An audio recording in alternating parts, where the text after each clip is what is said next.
Fitness විත් doctor කෙනෙක්. අද කතා කරන්නේ වැදගත් මාතෘකාවක්. ඒක තමයි මොකක්ද මේ ෆිට්නස් කියන්නේ කියලා. ඉතින් ෆිට්නස් කිව්වම ඔයගොල්ලෝ මොකක්ද දන්නේ හිතන් ඉන්නේ. ඒ ගොඩක් අය එක එක දේවල් හිතන් ඉන්නවා. ෆිට්නස් කියන්නේ ඇත්තටම මොකක්ද? අපි ඒ ගැන කතා කරමු. ඉතින් ෆිට්නස් කිව්වම ගොඩාක් දෙනෙක් හිතන් ඉන්නේ මේ සික්ස් පැක් එකක් හදාගන්න. එහෙම නැත්නම් ඇගේ මසල්ස් පිල් කරලා ලොකුවට පෙන්නන්න ඉන්න. මේක විතරයි මේ ෆිට්නස් කියන්නේ. ඉතින් ඇත්තටම මොකද්ද ෆිට්නස් කියන්නේ? ඉතින් ප්‍රෝග්‍රෑම් එකේ දිගටම ඉන්න මොකක්ද ෆිට්නස් කියන්නේ? ඕගොල්ලන්ට මමද කියලා දෙන්න.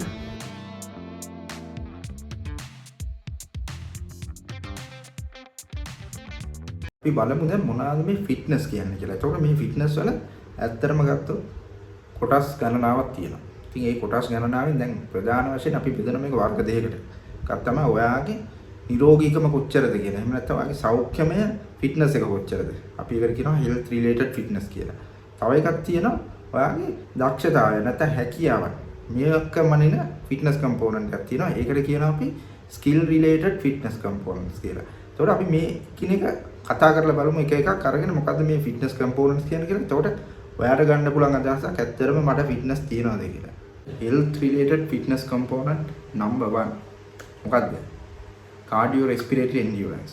මොකද්ද මේ cardio respiratory endurance කියන්නේ? ඇත්තටම cardio respiratory endurance කියන්නේ ඔයාට කොච්චර දැන් මොනවා හරි දෙයක් ක්‍රියාකාරකමක් ඔයාට කොච්චර දුරට මහන්සි නැතුව කරගෙන යන්න පුළුවන්ද කියලා. කියන්නේ මහන්සි නැත්නම් දැන් උදාහරණයක් අපි ගත්තොත් එහෙම ඔයාට දුර දුවන්න කිව්වොත් එහෙම ඒතර ඔයාට කොච්චර දුරක් යන්න පුළුවන්ද ඔයාට මහන්සි නැතුව. ඒ වගේම අපි ගත්තොත් එහෙම ඔයාට ස්විම් එකක් දාන්න කිව්වොත් එහෙම නැත්නම් සයික්ලින් කරන්න කිව්වොත් ඔයාට කොච්චර කරන්න පුළුවන්ද මහන්සි වෙන්නේ නැතුව. ඒතර මෙතනදී අපි ඇත්තටම බලනවා ඔයාගේ heart එකේ ඔයාගේ lungs වල නැත්නම් පෙනහළු වල ඔයාගේ vascular system එක නැත්නම් රුධිර නාල පද්ධතිය මේ ඔක්කොගම fitness එක තමයි එතනදී අපි බලන්නේ කොච්චර strongද කියලා ඔයා.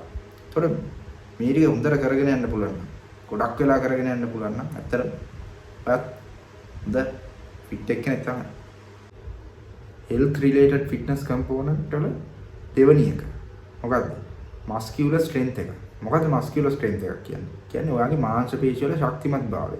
අපි සරලව කියනනම් මාංශ පේශික ශක්තිමත් භාවය කියන්නේ ඔයාගේ මාංශ පේශි වලට කොච්චර ශක්තියක් ප්‍රොඩියුස් කරලා දෙන්න පුළුවන්ද කියලා. කොච්චර නිෂ්පාදනය කරලා දෙන්න පුළුවන්ද කියලා ශක්තිය. ඒතකොට අපි උදාහරණයක් ගත්තොත් එimhe මේකට හොඳම උදාහරණය තමයි ඔයා අපි හිතමු කිලෝ 200ක් දාලා ස්ක්වොට් එකක් කරනවා කියලා. එතකොට ඔයාගේ මාංශ පේශියට ලොකු ශක්තිමත් භාවයක් තියෙනවා. ඒ කියන්නේ ඔයාගේ මේ ගොඩක් කරලා මේ quadriceps muscles වල ඔයාගේ gluteus වල ඒ වගේ මාංශ පේශි වල ලොකු ශක්තියක් ඔයාලට ජෙනරේට් කරන්න පුළුවන්. ඒ වගේ bench press එකක් ගත්තොත් එimhe දැන් bench press එකේදී ඔයාගේ pectoralis major වගේ muscles ඊළඟට ඔයාගේ bicep muscles ඊළඟට ඔයාගේ triceps ඊළඟට ඔයාගේ shoulder muscles මේ ඔක්කොම workout වෙනවා. එතකොට එතනදී ඔයාගේ මේ මාංශ පේශි වල තියෙන ශක්තිමත් භාවය නැත්තම් යම්කිසි පොඩි කාලයක් ඇතුළත එයාට කොච්චර ස්ට්‍රෙන්ත් එකක් ජෙනරේට් කරන්න පුළුවන්ද කියන එක තමයි අපි ඇත්තටම මස්කියුලර් ස්ට්‍රෙන්ත් කියන එකෙන් මනලා බලන්නේ.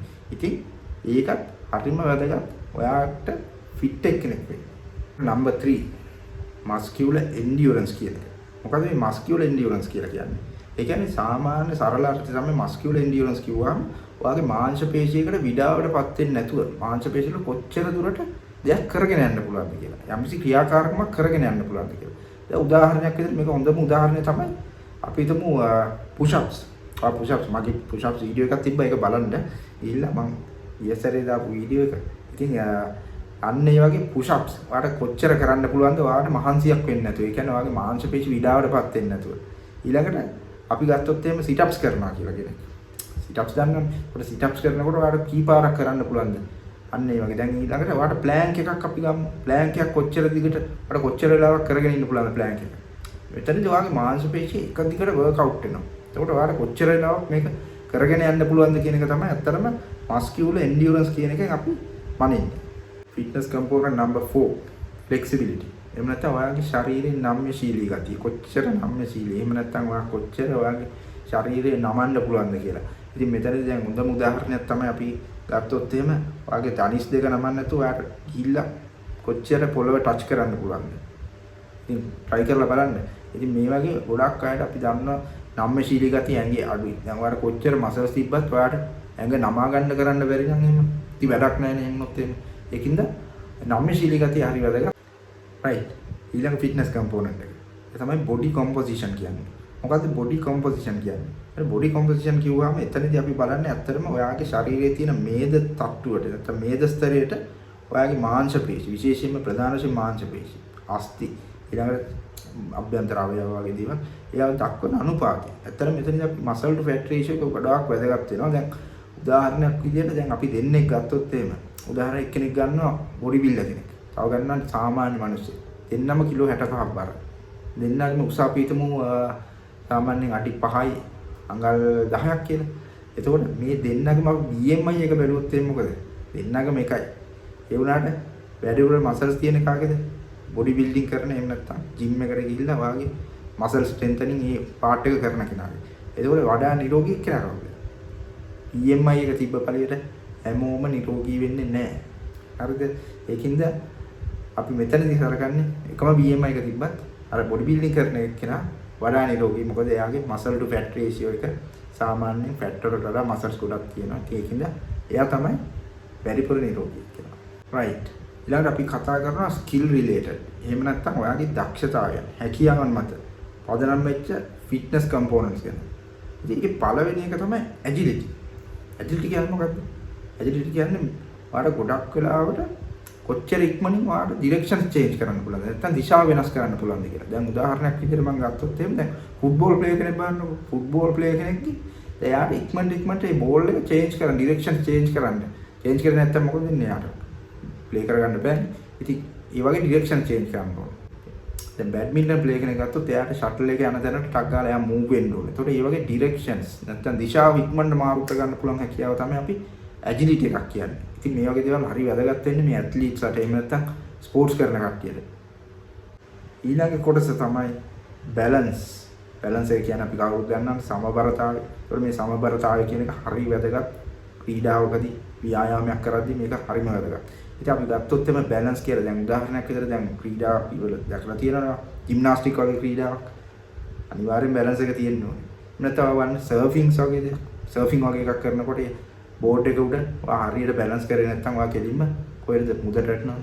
ඒ වගේ ගොඩක් දේවල් තියෙනවා. දැන් අපි උදාහරණයක් විදිහට ගත්තොත් ඔයා තනි කකුලෙන් හිටන් ඉන්න පුළුවන්ද? ඒක කොච්චර වෙලාවක් ඉන්න පුළුවන්ද? ඒතකොට අපි බැලන්ස් එක බලන බැලන්ස් ඒජ් එක කියලා එකකුත් තියෙනවා. දැන් උදාහරණයක් දැන් අපි හිතමු ඔයාගේ වයස 30යි කියලා. ඒතකොට ඔයාගේ වයස 30 වුණාට ඔයාට ඒ වයසට ගැලපෙන විදිහට බැලන්ස් එක තියාගන්න බැරි වුණොත් ඔයාගේ වයස සමහර විට 30 නෙමෙයි බැලන්සින් ඒජ් එක ඔයාගේ 60ක් වෙන්න පුළුවන්. ඉතින් ඒ වගේ charts තියෙනවා ඔයගලන්ට Google වල search කරලා බලන්න පුළුවන් ඔයගලන්. ඉතින් මගේ comments වල දාන්න ඔයගලන් බැලන්සින් ඒජ් එක මොකක්ද කියලා. ඊළඟ component එක තමයි coordination කියන්නේ. මේ coordination කියන එක හරි වැදගත් වෙනවා මේ ක්‍රීඩාවකදී. මොකද coordination? ඒතකොට coordination එක කිව්වහම දැන් අපේ සාමාන්‍ය අපේ ශරීරවල නොයෙකුත් සංවේදන අපි එකට එකතු කරලා නැත්නම් body parts අපි එකට එකතු කරලා අපි මේ යම්කිසි movement එකක් කරන එක. දැන් උදාහරණයක් විදිහට අපි හිතමු ටෙනිස් ප්ලේ කරනකොට අපි එතනදී අපි ඇත්තටම අපේ hearing, අපේ vision ඊළඟට අපේ muscle activities මේ ඔක්කොම එකට එකතු කරගන්න ඕනේ මේ ටෙනිස් ප්ලේ කරනකොට. ඉතින් මේ වගේ දෙයකදී මේ හැම දෙයකම කෝඩිනේෂන් එකක් නැත්නම් සමායෝජනයක් කියලා අපි සිංහලෙන් කියනවා. මේක හරි වැදගත් වෙනවා. ඉතින් කෝඩිනේෂන් කියන එකත් අනිවාර්යයෙන්ම ෆිට්නස් කම්පොනන්ට් වල තාම වැදගත් කොටසක්. ඊළඟ කම්පොනන්ට් එක පවර් එක. පවර් එක කියන්නේ මොකද්ද? පොඩි කාලයක් ඇතුළත ඔයාලට කොච්චර බලයක් නැත්නම් පවර් එකක් ජෙනරේට් කරගන්න පුළුවන්ද ඔයාගේ ශරීරයෙන්. ඒතර මේක ගොඩක් වැදගත් වෙනවා. මම උදාහරණයක් ඔයාලට කියන්නම්. දැන් අපි හිතන්න 100 මීටර් ඩෑෂ් එකක් කියලා. 100 මීටර් ඩෑෂ් එකේදී ඔයාලට ටක් ගාලා ඔයාගේ බොඩි එක මූව් කරගන්න ඕනේ. එතකොට ඒකට ඔයාලට බොඩි එකෙන් පවර් එකක් දෙන්න ඕනේ. යම්සි එනර්ජි එකක් දෙන්න ඕනේ. අන්න ඒක තමයි අපි පවර් එක කියලා කියන්නේ. දැන් උදාහරණයක් තව එකක් ගත්තොත් එහම ඔයාලට ජම්ප් එකක් කරන්න තියෙනවා කියලා හිතන්න. ජම්ප් එකක් කරද්දී ඔයාගේ ශරීරයෙන් යම්සි ආකාරයක බලයක් උත්පාදනය කරගන්න ඕනේ ඔයාලට මේ ජම්ප් එක දාන්න. ඒතකොට ඒක තමයි අපි කියන්නේ මේ පවර් එක කියලා. එහෙම නැත්නම් බොක්සින් කරන කෙනෙක් බොක්සින් පන්ච් එකේ කොච්චර පවර් එකක් තියෙනවද? ඉතින් මේවා ඇත්තටම මේ බොක්සින් පන්ච් එක පවර් එක කොච්චර තියෙනවද කියලා බලන්න මෙෂර් කරන මේ දැන් මැෂින්ස් උත් තියෙනවා. ඔයගොල්ලන් සමහර වෙලාවට දැකලා ඇති. ඉතින් මේ වගේ දේවල් වලින් කෙනෙක්ගේ පවර් එක කොච්චරද කියලා මෙෂර් කරගන්න පුළුවන්. ඉතින් පවර් කියන්නේ ඇත්තටම හරිම වැදගත් ෆිට්නස් කම්පොනන්ට් එකක්. ඊළඟ කම්පොනන්ට් එක තමයි රියැක්ෂන් ටයිම් කියලා කියන්නේ. මොකද්ද රියැක්ෂන් ටයිම් කියන්නේ? ඒ කියන්නේ ඔයා කොච්චර බාහිර උත්තේජනයකට ඔයා කොච්චර ඉක්මනට ප්‍රතිචාර දක්වනවද කියලා. දැන් මේක මම පොඩි උදාහරණයකින් ඔයාලට පැහැදිලි කරන්නම්. දැන් ඔයා 100 මීටර් ඩෑෂ් එකකදී ඔයාට දැන් ඒකේ ගම් එක මේවා කරනවානේ. එතකොට ඔයාලා මේ සද්දෙට තමයි ඔයා ස්ටාර්ට් කරන්නේ. එතකොට අන්න එතනදී ඔයා කොච්චර ක්වික්ලි එක ස්ටාර්ට් කරනවද? ඒක තමයි ඔයා කොච්චර ඉක්මනට රියැක්ට් කරනවද කියලා අපි බලන්නේ. ඒක තමයි රියැක්ෂන් ටයිම් කියලා කියන්නේ. ඉතින් ෆිට්නස් කම්පෝනන්ට් වල හරි වැදගත් කම්පෝනන්ට් එකක් මේ රියැක්ෂන් ටයිම් එක. ඔයාට හොඳ රියැක්ෂන් ටයිම් එකක් නැත්තම් ඔයාට 100 මීටර් ඩෑෂ් එක හරියට කරගන්න බෑ. දැන් යුසේන් බෝල්ට් අපි ගත්තොත් එහෙම හොඳ රියැක්ෂන් ටයිම් එකක් තියෙන ඇත්ලීට් කෙනෙක්. ඉතින් රියැක්ෂන් ටයිම් හරි වැදගත්. ස්කිල් රිලේටඩ් අන්තිම ෆිට්නස් කම්පෝනන්ට් එක. ඒක තමයි ස්පීඩ් එක. එහෙම නැත්නම් වේගය. ඉතින් වේගය කියන එක ක්‍රීඩකෙක්ට සාමාන්‍ය කෙනෙකුට හරි වැදගත්. ඉතින් තාම වැදගත් ෆිට්නස් කම්පෝනන්ට් එකක්. ඒතකොට මොකද්ද මේ වේගය කියන එක? දැන් උදාහරණයක් විදිහට අපි ගත්තොත් එහෙම ඔයා බලන්න මාෂල් ආර්ට්ස් වලදී. මාෂල් ආර්ට්ස් වලදී දැන් කික් එකක් කරනවා කියලා හිතන්න. ඒ කික් එකේ ස්පීඩ් එක කොච්චර වේගෙන් යනවද කියලා බලන්න. ඒ ස්පීඩ් එක මත සමහර විට ඒ ඔපෝනන්ට් ඒ වාගේ කික් එක කවර් කරගන්න බැරුව යනවා. දැන් උදාහරණයක් විදිහට බෲස් ලීගේ අපි ගත්තොත් එහෙම බෲස් ලීගේ ඔය හැමෝම දන්නවනේ. බෲස් ලීගේ චීට් කොන්ඩෝ කියන ස්ටයිල් එකේ එයාගේ වැඩිපුර මේක එයා ફોකස් කරලා තිබ්බේ ස්පීඩ් එකට. ඒකට මේ ස්පීඩ් එකේ ඉඳන් ගොඩක් වෙලාට එයාගේ ඔපෝනන්ට් එන ෂොට් එකත් සමහර වෙලාවට එයාට ජජ් කරගන්න බැරුව යනවා. ඉතින් ඒකින්ද ඉතින් මේ බෲස් ලී කියන්නේ ඒ අපි තාම ගෞරව කරන හොඳ ක්‍රීඩකෙක් ඇත්තටම. ඒ වගේම හොඳ පුද්ගලෙක්. ඉතින් බෲස් ලීගේ මේ මාෂල් ආර්ට් එකත් එයා ස්පීඩ් එක ගොඩක් බේස් කරගෙන කරපු එකක් තමයි. ඉතින් ඒකින්ද ස්පීඩ් එක හරි වැදගත්. ඇත්තටම ෆිට්නස් කම්පෝනන්ට් වල එක කොටසක් තමයි ස්පීඩ්. හොඳයි. දැන් අපි කතා කරා මොනවාද මේ ෆිට්නස් කියන්නේ? ඒ ෆිට්නස් කම්පෝනන්ට් මොනවාද? ස්කිල් රිලේටඩ් කම්පෝනන්ට්ස්, හෙල්ත් රිලේටඩ් කම්පෝනන්ට්ස් මේ ඔක්කොම ගැන ඔයාට හොඳ අවබෝධයක් අද මේ වැඩසටහනෙන් ගන්න ඇති. ඉතින් මේ ප්‍රෝග්‍රෑම් එක මම විශේෂයෙන්ම ඔයගලන්ට කරන්න හිතුවේ මේ ෆිට්නස් ගැන ගොඩක් අය හිතන් ඉන්නේ වෙනත් දෙයක්. ඒ කියන්නේ හරි වැරදි දෙයක්. දැන් මම හිතන්නේ මේ චිත්‍රේ මොන සම්පූර්ණයෙන් වෙනස් වෙන්න ඇති. ෆිට්නස් ડોක්ටර් කේ අද ෆිට්නස් ගැන කියලා දුන්නා. ඉතින් අපි ඊළඟ වැඩසටහන් වල මේ වගේ මුක්ත දේවල් අපි අරන් එනවා ඔයගලන්ට. ඉතින් මගේ channel එක subscribe කරලා නැත්නම් subscribe කරන්න. එහෙම නැත්නම් ඔයගලන්ගේ යාළුවොත් එක්ක මගේ program share කරගන්න පුළුවන්. ඉතින් comments තියනවා නම් මගේ comment section එකේ දාන්න. ඉතින් ඔයාලගේ ප්‍රශ්න තියෙනවා නම් ඒවා ඕන දෙයක් මම comment section එකේ ඔයගලන්ට දාන්න පුළුවන්. ඉතින් අපි වෙලාව තියෙන විදිහට ඒවට උත්තර දෙන්නම් මම.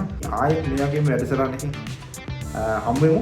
ඉතින් ෆිට්නස් විත් ડોක්ටර් කේ මේ වගේම ෆිට්නස් ගැන කතා කරමු. ඕගොල්ලන් මොන හරි සජෙෂන්ස් තියෙනවා මේ වගේ කතා කරමු කියලා අපි ඒ ගැන කතා කරනවා. ඉතින් ආයෙත් හම්බ වෙමු. ඉල්ලන්න.